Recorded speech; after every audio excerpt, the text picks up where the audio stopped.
घटस्फोट, divorce, divorce, काडीमोड, तलाक, विवाह विच्छेदन हे ऐकलं ना की काहीतरी असं मोठा स्फोटक घडलेला आहे, काहीतरी मोठा असा उद्रेक झालाय, काहीतरी फुटलंय तुटलंय असं इथून इथे पोचतं की नाही, म्हणजे असं दिसतंच बघा हे शब्द उच्चारले की.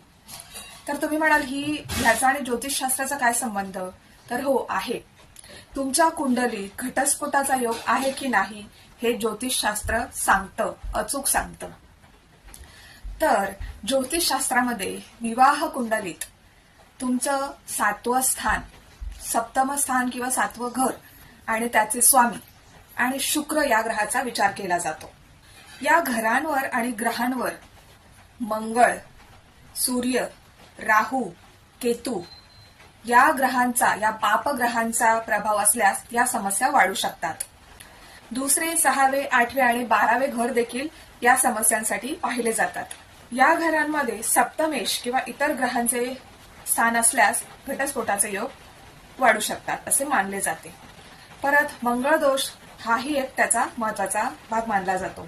ज्योतिषशास्त्र सांगतं की योग असणं म्हणजे घटस्फोट होईलच असं नाही, तर त्याच्यासाठी नवरा बायकोचं वैयक्तिक मत पण असतं, त्यांचं एकमेकांशी जुळवून घेणं, त्यांचा स्वतःचा घटस्फोटासाठी होकार असणं हे सुद्धा महत्वाचं आहे. त्यांची मेंटल कॉम्पिटेबिलिटी असणं सुद्धा गरजेचं आहे.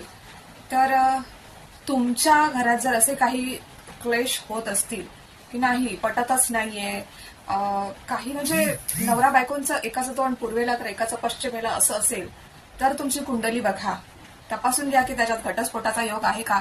योग असल्यास तुम्ही त्या मार्गासाठी पुढे जाऊ शकता, कारण जर एकत्र राहून काही होतच नसेल तर मार्ग काढणं हा खूप महत्वाचा किंवा गरजेचा विषय आहे आणि त्याच्यातून मार्ग हा निघतोच. म्हणजे योग असेल तर तसं होणार, नसेल तर तुम्हाला त्याच्याबद्दल काहीतरी काउन्सिलिंग केलं जाईल किंवा काहीतरी केलं जाईल, म्हणून जेणेकरून हे सगळे तुमच्या किंवा काहीतरी मार्ग चांगला तुम्हाला दाखवला जाईल, जेणेकरून तुमच्या आयुष्यात सगळं काही छान होईल.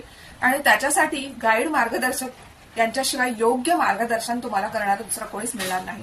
तर आजच तुम्ही गाईड, मार्गदर्शक यांच्याशी संपर्क करा आणि तुमचं आयुष्य सुखकर करा.